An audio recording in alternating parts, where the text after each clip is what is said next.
पत्रकार वार्ता में आप सभी पत्रकार बंधुओं को आमंत्रित किया गया है। उसमें सबसे पहले तो मैं जिला कांग्रेस कमेटी के तरफ से और बालाघाट विधानसभा क्षेत्र के जनप्रतिनिधि या जनसेवक होने के नाते आप सभी का स्वागत करती हूँ और धन्यवाद देती हूँ कि आप इस महत्वपूर्ण प्रेस वार्ता में आए हैं। आज की जो प्रेस वार्ता है इसका सबसे प्रमुख रूप से मैं जो कहना चाहूँगी कि विगत दिनों हमारे ज़िले में एक बहुत शर्मनाक घटना सामने आई है। भारतीय जनता युवा मोर्चा के जो जिला अध्यक्ष हैं भूपेंद्र सोहागपुरे और उसके द्वारा एक दलित समाज की लड़की के साथ में प्रेम संबंध के नाम पर लंबे समय तक उनका मानसिक शारीरिक शोषण किया गया और उसके बाद धोखा देके कहीं और अन्यत्र शादी कर ली गई। और इस मामले में जब लड़की ने थाने में जाकर रिपोर्ट लिखाई और 17 तारीख को रिपोर्ट दर्ज हो गई, बराबर FIR हो गया कोतवाली थाने में, लेकिन आज दिनांक तक बेहद शर्मनाक बात है और एक बहुत बड़ा सवाल खड़ा होता है हम सबके सामने कि आज दिसंबर महीने की 5 तारीख आ गई लेकिन आज तक वो आरोपी जो है फरार आरोपी पकड़ा नहीं गया है। तो इसमें बालाघाट पुलिस की भूमिका बहुत ही संदिग्ध नज़र आ रही है।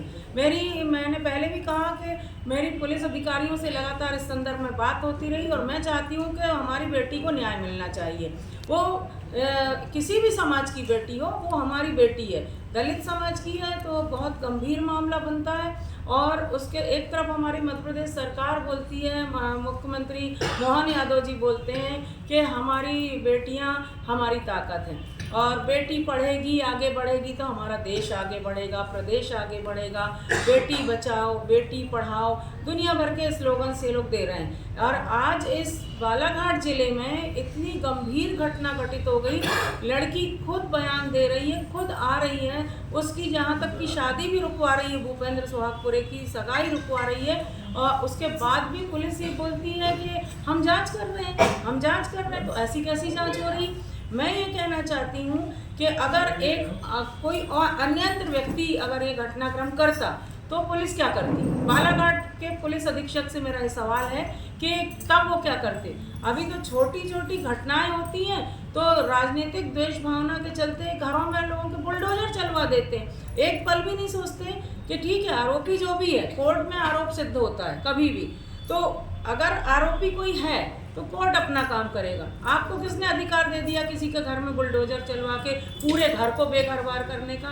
तो बुलडोजर के मामले में तो हम देख रहे हैं, चाहे उत्तर प्रदेश की सरकार हो या मध्य प्रदेश की सरकार हो, दोनों का आपस में कंपटीशन चलता है। तो अब मेरा कहना है कि भूपेंद्र सोहागपुरे के घर में क्यों नहीं बुलडोजर चला रहे और उनके परिवारजनों को लाके पुलिस क्यों नहीं खाने में बैठा रही?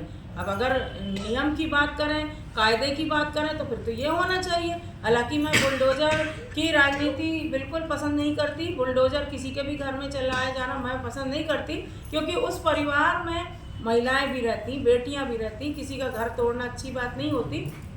तो आज इतने दिन हो गए, अभी तक पुलिस खोजबीन में लगी है, जबकि मुझे जैसी जानकारी मिली है कि उस भूपेंद्र सोहागपुरे ने शादी कर लिया है, शादी कर चुका है वो, और पुलिस हाथ पे हाथ धरे बैठी हुई है और इसमें पूरा राजनीतिक संरक्षण मिला है भूपेंद्र सोहागपुरे को। और भारतीय जनता पार्टी के नेताओं के मुंह से एक शब्द नहीं निकल रहा है। इधर अभी किसी अन्यत्र व्यक्ति का मामला होता तो इतना हल्ला मचाते कि किसी सामने वाले का जीना मुश्किल कर देते। आज कोई भी नहीं बोल रहा है। बालाघाट जिले की महिला सांसद हैं, सांसद जी सिर्फ अपनी पार्टी को देख रही, पार्टी के कारण वो भी एक शब्द नहीं बोल रही हैं, एक बार उनका बयान नहीं आया। तो ये कैसी पार्टी, कैसी सरकार है? एक तरफ राष्ट्रीय एकता, शुचिता, नारी सशक्तिकरण की बातें हो रही हैं और दूसरे तरफ एक लड़की जो अब उनका खुद का मतलब कहना है कि अब मेरा क्या होगा, मेरा तो जीवन तबाह हो गया, क्योंकि अब वो बात सामने उन्होंने सब खुद ही खुलासा किया है। और अब उस बेटी का कहना है कि मैं ऐसे धोखेबाज व्यक्ति से अब तो मैं किसी तरह का संबंध नहीं रखना चाहती, लेकिन अब मैं चाहती हूँ कि इसका भी जुलूस निकले।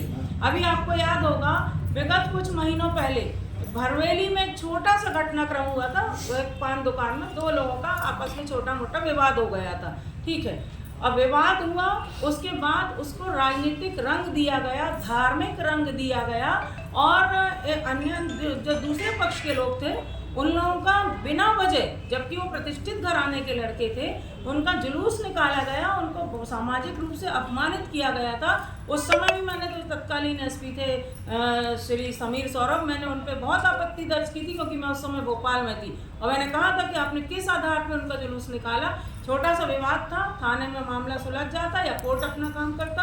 तो अब भूपेंद्र सुहागपुरे को गिरफ्तार करके और उसका जुलूस कब निकाला जाएगा, हम उस दिन का इंतजार कर रहे हैं। और मैं इस घटनाक्रम के लिए पूरे प्रशासन की कड़े शब्दों में निंदा करती हूँ। इसमें प्रशासन की भूमिका बहुत ही शर्मनाक है, शोचनीय है, और अगर ऐसा होगा तो कौन बेटी इन पे विश्वास करेगी।